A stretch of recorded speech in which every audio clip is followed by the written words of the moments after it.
You want all the inside dirt? That's the Muck. Coming from the Montgomery basketball experts? That's the Mire. I'm Montgomery assistant coach Joe Bassford. I'm Montgomery head coach Chris Grundy. And this is the Muck MIRE podcast. This is the Muck MIRE podcast. This is the Muck MIRE podcast.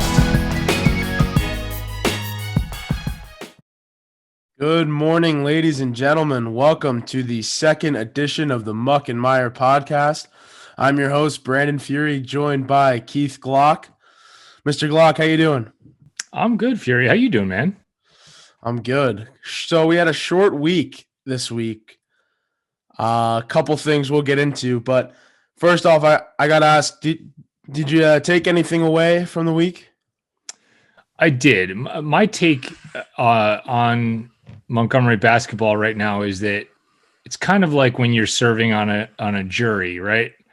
And you're too young to ever have served on a jury before, but you know, the lawyers are making their cases and at some point in the trial, you either decide, you know, beyond a reasonable doubt in one direction or another, you know, that you feel one direction or another. And if this season is the trial and the lawyers are making their cases, I am still undecided about this Montgomery basketball team. I feel like if you look at the metrics are good. The point totals are high. They're playing pretty good defense. They're getting contributions from the stars are playing as you would expect them to play. Curry and Rubayo and Prescott have all kind of done what we thought that they should be doing. And yet I'm still in this wait and see mode because I don't feel like we've been really very much tested at all. And I'm hopeful that that comes a little bit this week, especially towards the end of the week against Linden. But right now, my take on last week and the overall season is if I'm sitting on this jury, the jury's still out. Yeah, we're not. I feel like we're not all there yet, and I see what you mean there. But like you said, we're definitely gonna see what's in store for us this week. With we got Linden at the end of the week. So what I saw really was we can win big and just win in general without major contributions from Curry, Rubayo, and Prescott. We had guys, everyone was scoring, everyone was playing good defense, creating turnovers, and that was kind of my take. As last week we saw the quote unquote big three all in double figures for both games, and then now two of the three are not in double figures, and the other one wasn't the leading scorer. So we can win coming at you from a lot of ways is what I saw.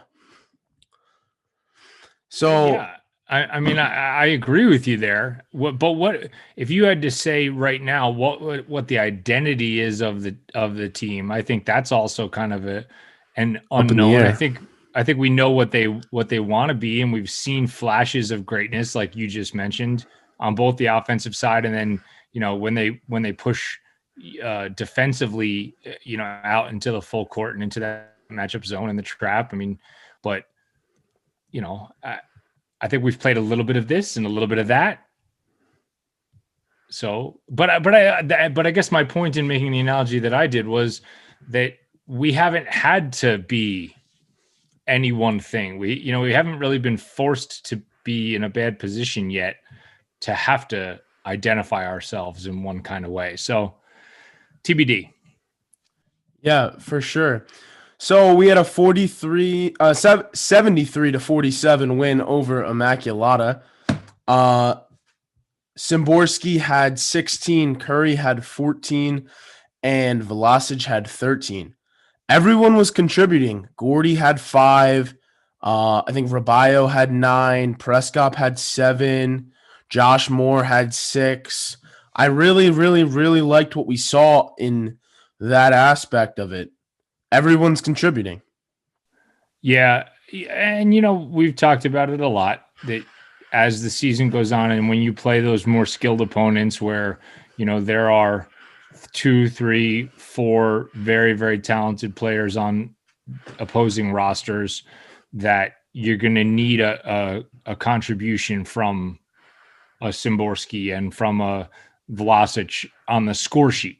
I know we know that they're going to compete and contribute, but with 3.5 minutes to go, up a point or down a point, it might be the ball in one of their hands where the big shot gets taken and needs to get made because the other team is so focused on a Curry, a Rubayo, a Prescott. So yeah, you like those contributions. I'm interested to see as the pressure gets ratcheted up, how other teams handle our stars and whether our quote unquote next level players are going to be there to score those big buckets. And if you ask me right now, I'd be okay with Szymborski taking the last shot. I'd be okay with Josh Moore facilitating the last 20 seconds of a 2-point game. I'd be fine with that. And that kind of thing, like what I saw was it wasn't as slow of a start as we've seen in the other 2 games, but they made it clear they were going to take away Ryan Curry. And from what I saw, until Josh Moore got into the game, it was slow. It was a close game. It's kind of what we saw last year. We didn't have another ball handler that can do this similar things to what Curry can do. But as soon as Josh Moore was in the game blew right open. Yeah, and Ryan did a good job as well, forcing the Immaculata defense into some situations that they didn't want. He's, again, looks like a kid with just an endless motor, and he is just all go, all go, all go. And he picks and chooses his spots, which is, I think, what makes him so deadly because, you can only score 2 or 3 points on any given possession, right? We always talk about that all the time in other sports. You get down big in a football game, you can't score a 21-point touchdown. So yeah, Ryan is that same kind of way. And when he sees blood in the water, then he goes, and he can kind of roll together some situations where he'll hit a 3, come up with a steal, force another bad pass to somebody, which results in a steal. And then all of a sudden it's a 7-0 run in 35 seconds. right. And, I think that's where he comes in big. But I agree when, we started getting some other folks involved and really like what we see from Josh Moore, things started to click. For sure. And so that's going to kind of lead us into a like and a dislike from this week. And I've said it before, I'm going to say it again. I like contributions from everywhere. Szymborski has really, really impressed me to this point. 3 games. He's shooting the lights out, and he's 40% from 3. He's playing good defense, creating turnovers. He's drawn a couple offensive fouls. I really, really like what I've seen from him.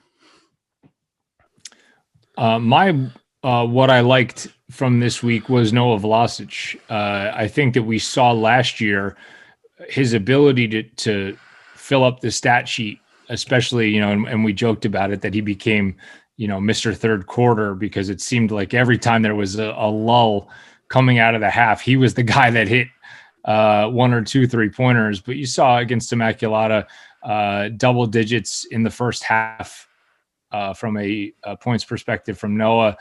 And it just goes to show you the talent that he has. And I think bigger picture than that, it really goes to show you how unselfish a human being and a basketball player he is, because I think you watch us play basketball and you see that there are times where he passes up a pretty good shot knowing that he can probably get a better shot maybe for somebody else 2 or 3 passes down the line. And, try telling a pretty talented 17 or 18-year-old kid not to have glory. When the kid also has a little bit of ability, I mean, that's a pretty unselfish thing in terms of personality traits. So my one thing, Noah Vlasic. So my dislike with this week, there wasn't a lot to dislike. So I'm going to say the snow. And interestingly enough, I was surprised. We had a game canceled and pushed back because of snow almost before we had a COVID-related pushback, and then it surprised me. It really did. I thought we were gonna have a couple COVIDs and snow wouldn't be an issue, but first week we had a COVID, but not from us, obviously, and then now a snow game pushback. So that if I had to pick one thing, it'd be that. Well, and it's my line of thinking for what I disliked from the week was COVID. Because again, I don't really know that there was anything just from the basketball perspective that I disliked. And if I was thinking of one basketball thing, it was going to be potential injury. When Matt Prescott had went down in that game for a second, that scared me, but it ended up being a non-issue. But just the new reality that we live in with COVID cancellation and reshuffling and, you losing games to Trenton Catholic and Rutgers Prep and, you're just everything getting switched around, but no shock there. I think we all could have said we hate COVID since March. So. All right. So that was the recap from last week. We are now going to bring the Fury with my favorite plays from this week. That is next.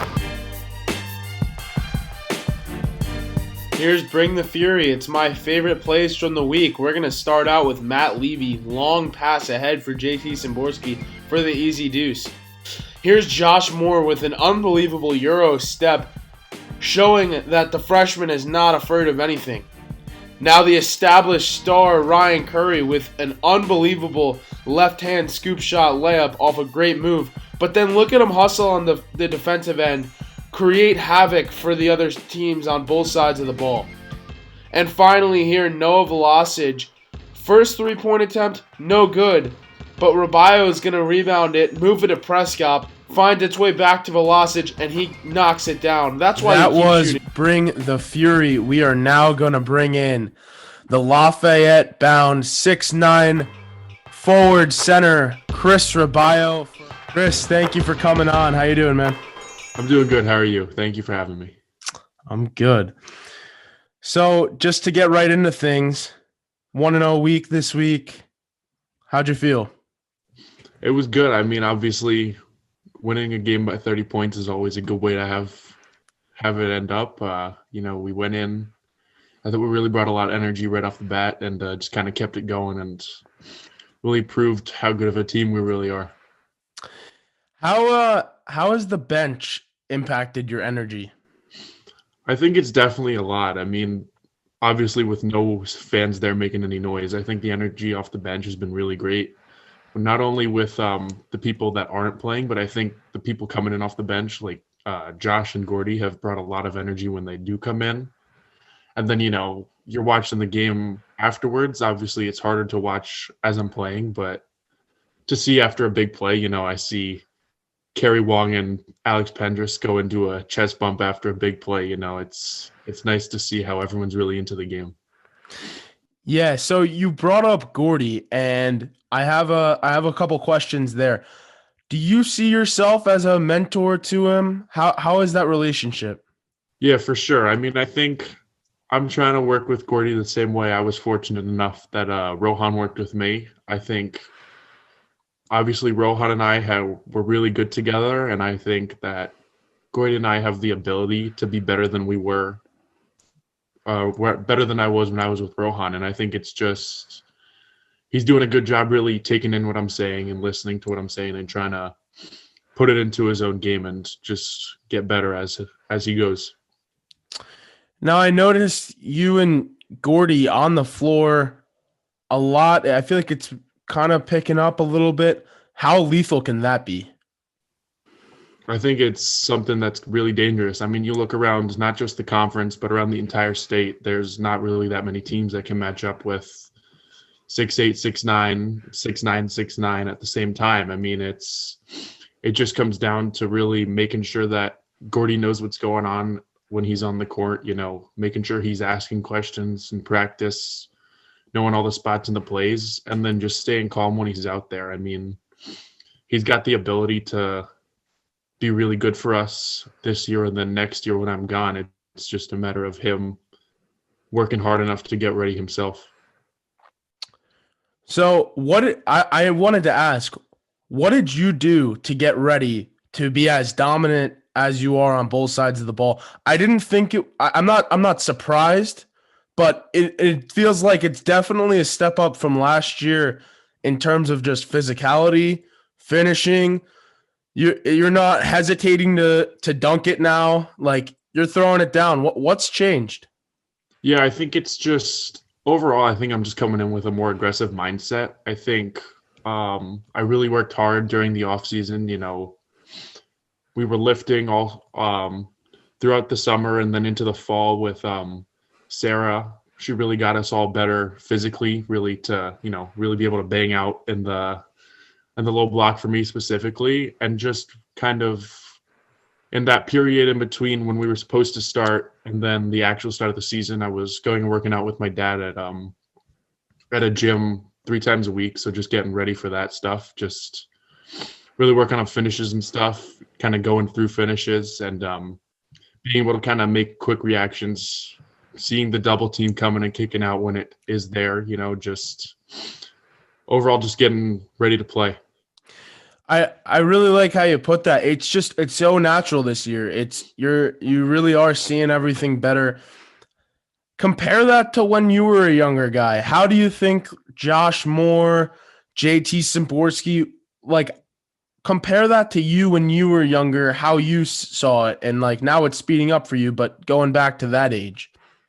I think definitely it's a big difference. I mean, it's a lot of credit to Josh coming from playing middle school basketball and then straight up to varsity basketball. I mean, it's a huge jump. I mean, even going from JV to varsity is a huge jump, and he never even had that JV experience. And then JT, he started getting a look last year, and then he's just really coming to the season just really all around better. I think he's been shooting the ball really confidently, which is great to see. But just for both of them, I feel like they're seeing the game really slowly, which I know was something I struggled with the beginning of my sophomore year and the freshman year. Yeah, and I wanted to go back to what you said about Josh jumping from middle school right to varsity, shortened summer, shortened whole off season. How is that? I mean, that's just a testament to him, right? How he's able to play at this level. I think there's really no way to prepare for it truly. I mean, honestly, if I had to say what happened for him to be ready, I think not having an AAU season for him might have honestly helped because, if he was playing AAU, he's playing with a bunch of other kids that are going to be freshmen, probably not going to be getting varsity minutes for the most part. But instead of that, we were playing at the park 3, 4, 5 times a week, playing with everyone on the varsity team now, alumni and all of that stuff. So the game's going to be fast, playing with college basketball players and varsity basketball players. It really got him ready quickly. So that last part about playing with alumni and each other all throughout the summer, because that's really all you could do for the most part. How does that speak to family, and what does family mean to you?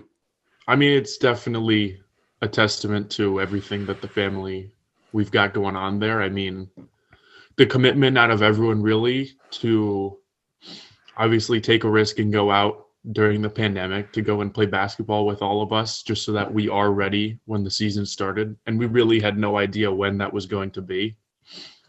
Just speaks to everything that we're about. And then on top of that, having the alumni. I mean, there was times where we had probably all 11 seniors from that graduating class from 2 years ago there. And then on top of that, we have Christian and Kai and Shar, and then some older guys also that are all coming around. I mean, everyone wants to see each other succeed within the basketball program, and it really shows.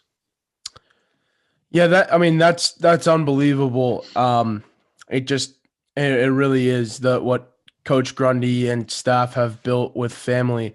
Now, to kind of recap it all, and COVID year, it's different. I know as an athlete, not having playoffs, it's tough. What as a senior, because it's different for me as a junior, but as a senior, knowing that your last run for a championship, when you lost your last game last year, and you're like, all right, I got one more chance, that was taken from you. What's your reaction to that? I mean, obviously, it was terrible to hear when we first started that we weren't going to have a state championship to play for. But then right after that, Coach Grundy, he comes and he talks to us about, the Skyline Conference is putting together the little tournament championship at the end of the year to find a overall conference championship. And that's what we're pushing for at this point. So, we're playing against, getting ready to play against like Linden, and we were supposed to play against Trenton Catholic, who are always great teams in the state, just getting ready so that we're ready to play against the teams like Rutgers Prep and Gill when it really counts at the end of the year. And you look at our roster compared to theirs, I think there's not really anyone else within the conference that has seniors like we do. So I think we're going to be ready to play against whoever we're matched up against. Finally, Chris, I wanted to ask you, there's been a couple guys, some have opted out and are not playing in high school for their final year, just getting ready for college.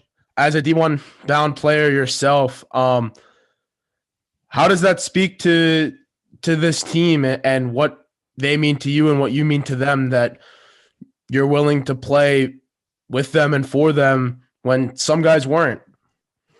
Yeah, I mean, I think it's the group that I've been around. I mean, there's no other way that I would want to spend this year. I think that really trying and going to win a championship and get a banner up in the gym, it's something that I've always wanted. I mean, kind of leave my mark in that respect. Bring home a championship would be unbelievable. I think the team we've got it's really built for us to be able to do that. We've got me, we've got Ryan, we've got Matt, we've got Noah, we've got JT, we've got Josh, we've got Gordy, we've got everyone else that's not even getting regular minutes and are just bringing it super hard in practice. I think it's a team that's built for success in the fact that we're always pushing each other. There's a lot of guys willing to step up and be that voice, whether it's in games or in practices. And I think it's a testament to everything that we've done. It's not about ourselves, it's about each other. I mean, you look at the way that all of the stats have been progressed throughout this season so far. There's been every game 3 guys with 10 plus points. I mean, how many times are you really going to see that in a high school basketball team? Yeah, no doubt. Thank you so much for coming on, Chris. We really appreciate it. Yeah, thank you for having me. Ladies and gentlemen, that was Chris Rubayo, Lafayette bound center. Thank you for joining us, Chris. That's going to take us into next week. So what we're looking at a 3-game week, the first of the season. Tuesday, home versus Bridgewater. All 3 levels will be on the Mire. So it's going to be another day of basketball in Montgomery. Nothing better than it, right? Long days. Yeah. Then very next day, Wednesday, we are going to travel to Ridge. It's going to be a makeup game from this past week because of the snow. Thursday, we were scheduled to be playing North Hunterdon at home. I know we were looking forward to this little homestand. that is no more, as we are now going to travel to Linden on Friday. So it goes from what would have been 3 consecutive home games to now 2 in a row, back to or away. What are you looking forward to? I'm looking forward to Friday. I think that Linden is going to pose a little bit of a different test than anything that Montgomery will have seen to that point.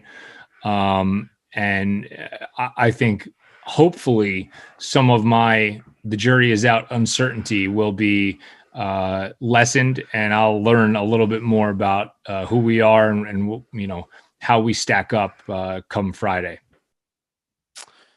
I am also looking forward to that, but I am really, really looking forward to Ridge. I know Ridge is always a tough team in almost every sport. The first of 2 consecutive road games, we haven't traveled much yet. I think we've had 1 away game. Correct me if I'm 1 away game in the first 3. Yeah. So I'd like to see how we come out there. Are we going to come out slow? I guess that would be my one worry. If we come out slow against one of these better teams, they're going to stomp us. Like, is that what's going to happen? I don't know. That's what I'd be looking forward to. So interesting week. It's definitely going to be an interesting week. This was the 2nd episode of the Muck MIRE podcast. Thank you for listening. I am Brandon Furey with Mr. Keith Glock. Have a great rest of your Monday. Chiefs won the Super Bowl, so congratulations to them. Pulling the trigger a little early there, buddy. All right, folks. Thank you for listening. I'm Brandon Furey. This has been another edition of the Muck MIRE podcast. Don't forget to subscribe on Apple Music, Spotify, Google, Pandora, or wherever else you may get your podcasts. The episode from this week will also be posted on YouTube, so make sure to go drop a like there and subscribe. See you next week, folks.